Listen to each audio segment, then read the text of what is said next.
بقال إن التحقيقات في القضية كشفت أن التنظيم الدولي لجماعة الإخوان المسلمين قام بأعمال عنف إرهابية داخل مصر لإشاعة الفوضى، وأعد مخططا إرهابيا كان من ضمن بنوده تحالف قيادات جماعة الإخوان بمصر مع قيادات حركة حماس.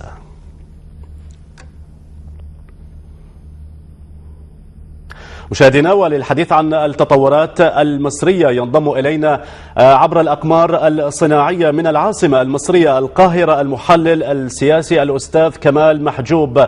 أستاذ كمال، بعد التحية، كيف تعلق على إحالة مرسي وبديع وقيادات إخوانية أخرى للقضاء؟ نعم أستاذ.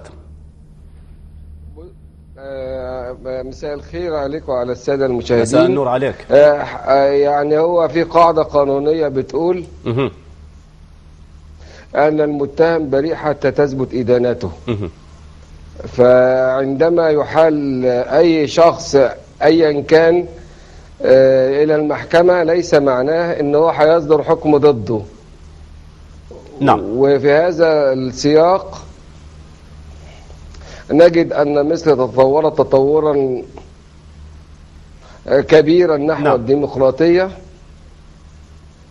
أسمعك بوضوح أستاذ كمال. تقدم رؤساء للمحكمة، وكان هذا في السابق ضربا من المستحيل.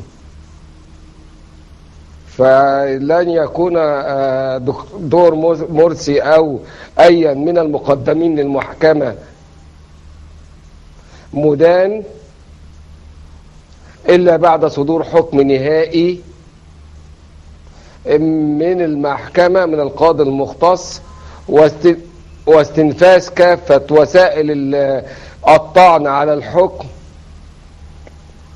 وبذلك يصدر الحكم إما بالإدانة أو بالبراءة. طيب أستاذ كمال، هل تعتقد أن ذلك يأتي في إطار التضييق على الإخوان بالتزامن مع استكمال المرحلة الانتقالية لاستكمالها بسلام أم ماذا؟ ما رأيك؟ والله حضرتك احنا الأمر الواقع أن أول حاجة في خارطة الطريق، أول خطوة في خارطة الطريق وأول استحقاق قد أنجز، وبدأ تتم دعوة الناخبين إلى الاستفتاء على تعديل دستور 2012 بوثيقة دستورية جديدة، والاستفتاء هيتم يومي 14 و15 يناير القادمين. وأنا شايف في نوع من أنواع في الخطاب إلى جموع الشعب على أن كله مدعو إلى المشاركة في الاستفتاء، سواء وعدم الإقصاء من العملية السياسية، سواء كان أيا من التيارات المختلفة التي المفترض أنها تتصارع سياسيا ولا تتصارع عسكريا على السلطة. سؤال أخير أستاذ كمال، كيف سيكون شكل المستقبل السياسي المصري في ظل الأوضاع الراهنة؟ نعم أستاذ.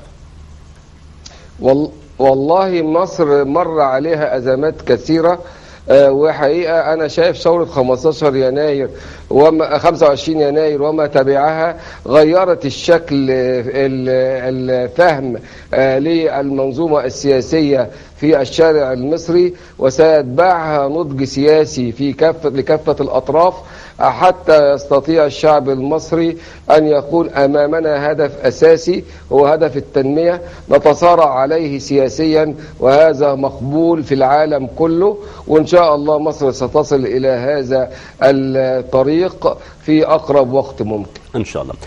الأستاذ كمال محجوب المحلل السياسي، كنت معي عبر الأقمار الصناعية. شكرا جزيلا لانضمامك إلينا. شكرا سيدي.